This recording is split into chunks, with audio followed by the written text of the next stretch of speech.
Apa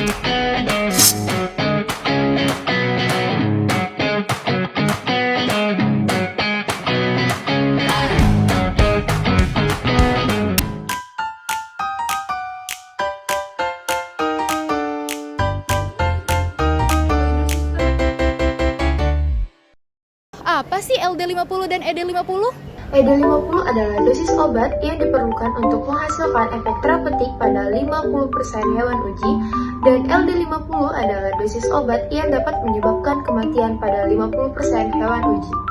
Pada praktikum kali ini, digunakan diazepam untuk percobaan ED50 dan formalin untuk percobaan LD50. Prosedur kerja ED50 terhadap tikus.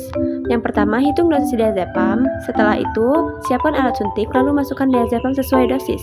Setelah itu, suntikan ke tikus secara intraperitoneal dan amati tikus setiap 5 menit.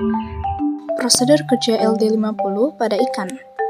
Caranya adalah yang pertama, hitung konsentrasi obat yang akan digunakan dengan menggunakan rumus. Setelah itu, masukkan bahan obat yang dengan campuran Aquades yang telah disesuaikan konsentrasinya ke dalam beker gelas. Lalu masukkan 10 ekor ikan. Setelah itu, amati ikan tersebut apa yang ditimbulkan atau apa responnya selama 15 menit. Lalu catat hasilnya. Untuk interpretasi perbandingannya, pada percobaan tersebut menunjukkan bahwa semakin tinggi dosis diazepam, maka akan semakin cepat dan lama tikus mengalami efek terapeutik. Kemudian pada uji formalin, semakin tinggi konsentrasi formalin, maka akan semakin banyak hewan yang mati. Diazepam bekerja dengan mengikat subunit gamma pada reseptor GABA A yang memungkinkan masuknya ion klorida ke neuron dan menyebabkan terjadinya hiperpolarisasi membran neuron. Lalu, dihasilkanlah efek sedatif, ansiolitik, dan antikonvulsan. Lalu untuk formalin dapat membunuh ikan dengan mengikat protein dan menghentikan metabolisme, sehingga kita dapat mengamati efek toksisitas dan menentukan dosis yang menyebabkan 50% kematian. Pada percobaan ini didapatkan nilai ED50 sebesar 16 mili per kg/BB dan nilai LD50 sebesar 0,4216 mg per kg.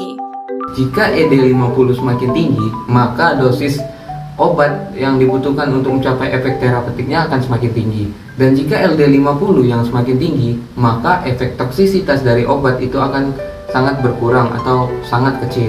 Pada percobaan kali ini didapatkan indeks terapeutik sebesar 0,02635 ml per miligram BB, yang berarti obat tersebut tergolong tidak aman. Karena semakin besar IT, maka semakin aman obat, sedangkan semakin kecil IT, semakin tidak